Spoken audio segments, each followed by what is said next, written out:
भारत में शुक्रवार कैसे स्कूल बंद हो सकता है? अरब में हो सकता है, भारत में शुक्रवार स्कूल बंद नहीं हो सकता है। मेरा असम में ये लोग 600 मदरसा खोले थे सरकारी पैसा से।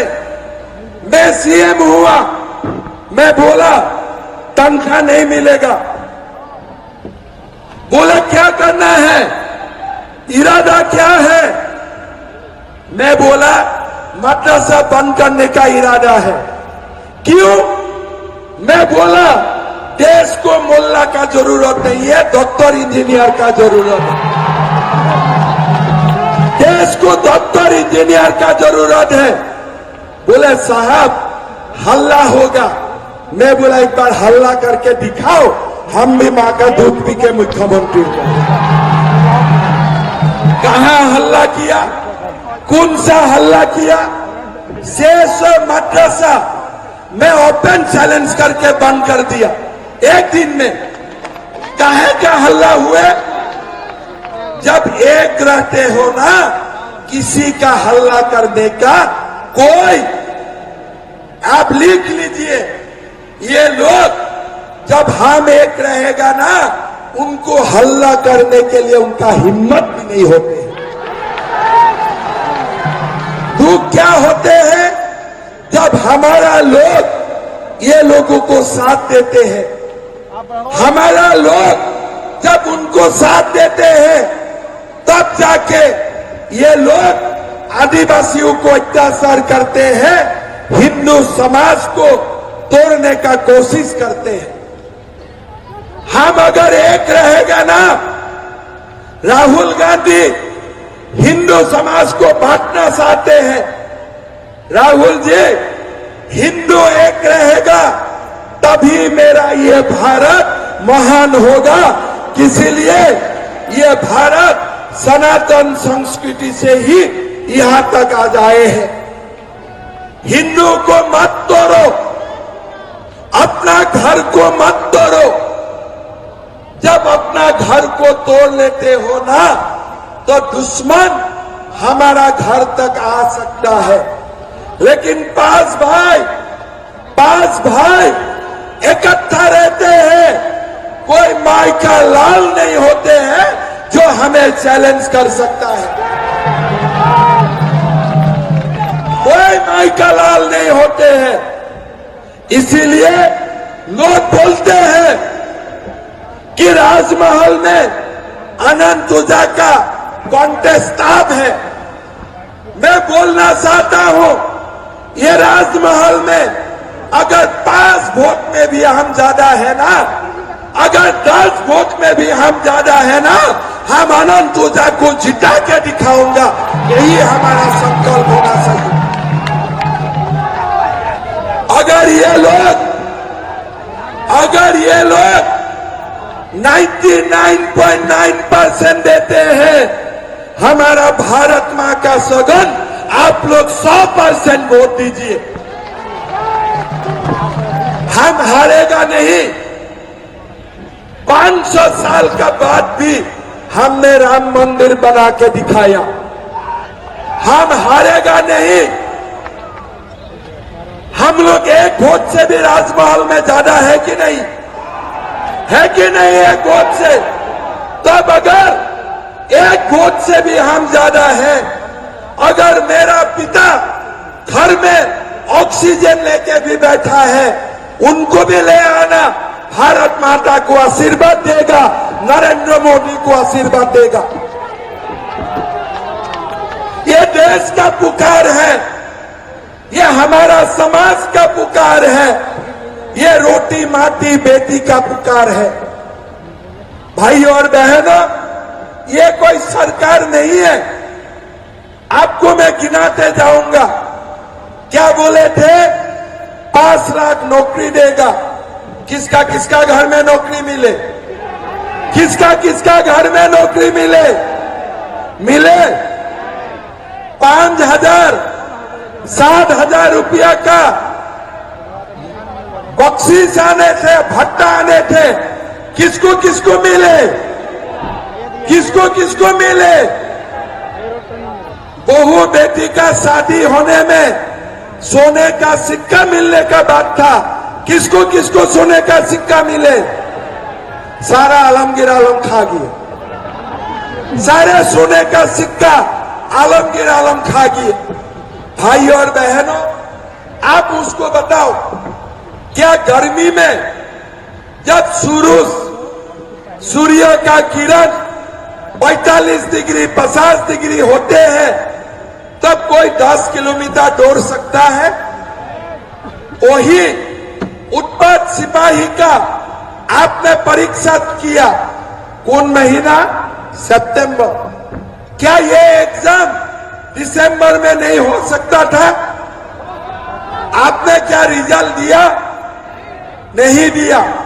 कितना लड़का मर गया? 20 लड़का मर गया। क्यों मरा? अब सितंबर महीना में 10 किलोमीटर दौड़ाया। अरे भैया, अगर आपको रिजल्ट नहीं देना है 3 महीना का बाद, अब जब सूरज 35 डिग्री 30 डिग्री तक आए हैं तब आपने क्यों नहीं दौड़ाया? आप बोलिए, क्यों नहीं दौड़ाया? और उसमें विकास लिंडा भी थे, अजित महातो भी थे। आपने आदिवासियों का हो, हमारे हो, किसी का जान का आपका कोई भी ख्याल नहीं है। आप मुझे बोलिए, क्या दिए थे? मैया सम्मान, है ना? ये बात बताइए, बुजुर्ग का पेंशन कितना दिन से बंद है? 6 महीना से बुजुर्ग का पेंशन नहीं है, विधवा का पेंशन नहीं है, दिव्यांगजन का पैसा नहीं है। वही बुजुर्ग का पैसा काट के मैया मैया कर रहा है, सास का पैसा काट के बहू को दे रहा है। घर में सास और बहू का बीच में झगड़ा लगा दिया है। मैं मां को पूछना चाहूंगा, एक बात बोलिए, मेरा बेटा एमए पास किया, बीए पास किया, घर में बेटा का नौकरी नहीं है, रोजगार नहीं है, क्या कोई माता शांति से सो सकता है क्या? कोई माता शांति से सो सकता है क्या? मैं हेमंत सोरेन जी और कल्पना जी को बोलना चाहूंगा, ये 1000 रुपया आप ले जाओ, लेकिन मेरा बेटा बेटियों को नौकरी देने का काम करो। मेरा अपने आप मेरा मैया का सम्मान हो जाएगा। कुछ नहीं किया, एग्जाम का पेपर लीक कर दिया, 30 लाख 40 लाख। क्या गरीब 30 लाख रुपया दे सकता है? क्या गरीब 40 लाख रुपया दे सकता है? मेरा तो मन होता है। ये आपने सुना, आपको बताएं कि बहुत सारी फिल्में ऐसी होती है, जब आप देख रहे होते हैं तो आपको लगता है कि ये जो कर रहा है ना, इस कहानी में ये जो चल रहा है ना, ये बहुत गलत है, बहुत गलत है, ऐसा नहीं होना चाहिए था। लेकिन जब उससे आप पूरा देखते हैं, इसके बाद जब आप समझते हैं, तब आपको लगता है कि नहीं, ये तो सही था। वैसे ही कुछ लोगों को आज मिर्ची लग सकती है, कुछ लोगों को तकलीफ हो सकता है कि हिमंता बिस्व शर्मा आज ऐसा क्यों बोल रहे हैं मुसलमानों के लिए, मदरसे क्यों बंद कर दिए, लग सकता है कुछ लोगों को तकलीफ। लेकिन आने वाले कुछ वर्षों में जब मुसलमानों को यह फायदा होगा ना, तो मुसलमान खुद हिमंता बिस्व शर्मा की तारीफ करेगा। ये जबरदस्ती मुसलमानों को शिक्षित करने का एक तरीका है। अब कुछ लोगों को पंचर ही लगाना है तो ये क्या करेंगे, हाथ पकड़कर किसी को स्कूल थोड़ी भेजेंगे। ये मदरसे में क्या पढ़ाई होती है और मदरसे में पढ़े हुए लोग क्या करते हैं, किसी से छिपा हुआ है। पंचर लगाना और इधर उधर नौकरी करना, और क्या। लेकिन अगर कोई सरकार, कोई मुख्यमंत्री किसी जाति, किसी समुदाय को जबरदस्ती ये कहे कि हम मुल्ला नहीं बनने देंगे, मौलाना नहीं बनने देंगे, हम डॉक्टर और इंजीनियर बनाएंगे, तो आज तकलीफ होगा। और खासकर जो विरोधी है, जिसे राजनीति करनी है, जिसे अपना एजेंडा चलाना है, जिसे मुसलमानों का वोट बैंक में खतरा दिख रहा है कि ऐसे लोग आएंगे तो खतरा हो जाएगा, हमें नहीं मिलेगा, ऐसे लोग तो कुछ भी बोलेंगे ही बोलेंगे भैया।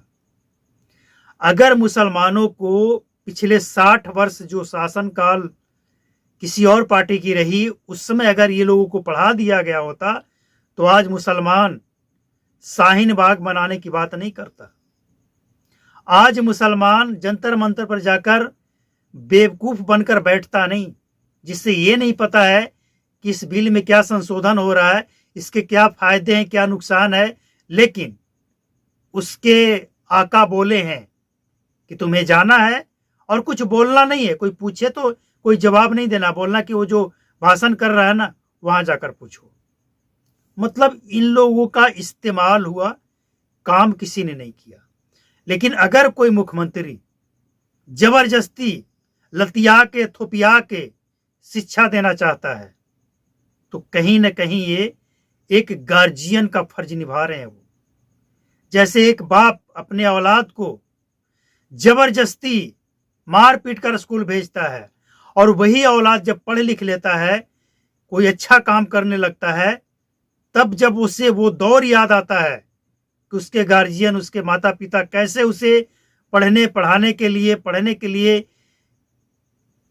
मारते थे, पीटते थे, तो वो खुश होता है, वो तारीफ करता कि अगर आज हम इस मुकाम पे हैं तो इसके पीछे वही हैं जिन्होंने हमें जबरदस्ती, हम तो करना नहीं चाहते थे क्योंकि करने में मेहनत लगता है ना, करना नहीं चाहते हैं। पढ़ाई जिसे छोड़ना है छोड़ दो, जाओ करते रहो चौकीदारी, करते रहो बेरोजगारी, बनाते रहो पंचर। लेकिन जिसे कुछ बनना है, जिसे कुछ करना है, ऐसे लोग इनकी बात को अच्छी तरह समझता है और ऐसे लोग ही आगे भी बढ़ेगा। तो किसी भी राज्य में अगर कोई मुख्यमंत्री जबरदस्ती किसी जाति समुदाय को शिक्षा देने की बात करें तो समझ लेना। और सबसे अच्छा फार्मूला ये है कि अगर किसी सरकार से उसके विरोधियों को मिर्ची लगता है तो समझ लेना कि उस सरकार का काम जनता के हित का काम है। दिक्कत ये नहीं है कि इन लोगों को शिक्षित करने के लिए ये तैयार हैं, ये शिक्षित करना चाहते हैं, डॉक्टर इंजीनियर बनाना चाहते हैं। दिक्कत ये नहीं है, दिक्कत ये है कि ये काम बीजेपी के शासनकाल में कैसे हो जाएगा, दिक्कत ये है। तो समझना होगा मुसलमानों को कि ये जो कह रहे हैं ये मुसलमानों को ही फायदा देने वाला बात है।